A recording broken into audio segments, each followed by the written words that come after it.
Take on the 19 unaccompanied. Yeah, well, I'm very extremely concerned about it, and that's why we've reached out to Senator Grassley after multiple attempts. It took over a month of us asking questions and trying to discover and figure out what was going on.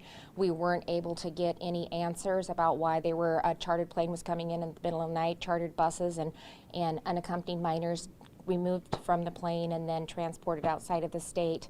As I was talking to a Tennessee governor, he was also experiencing the same thing. So we worked with Senator Grassley. He added some additional questions to HHS and ORR, and finally we were able to get some answers that ICE was involved in that, as well as OOR. So we're asking, we have a responsibility to the citizens of this state, and the lack of transparency, the fact that they're coming in the middle of the night, we have no idea where or when this is happening, and so Senator Grassley has been asking for hearings, and we sent documentation that would support those requests for the hearings.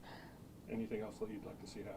Well, no, we were told multiple times that they didn't have anything to do with it, and as we brought in our DPS and we continued to research and ask questions and dig into this, we found out our concern was, not only are they coming into the state, but we were afraid that human trafficking was taking place, and we weren't getting any answers. And so finally we said we're concerned that that's possibly what's happening with these children that were coming in the middle of the night. And after Senator Grassley was able to request some additional information, that's when they finally said that that was them that was doing that. So we're going to continue. Hopefully they'll have hearings. We expect some answers, some of the questions that we have. We put that in the letter that we sent to Senator Grassley, and we're going to continue to work with him in his office to get to the bottom of this. But it is not acceptable.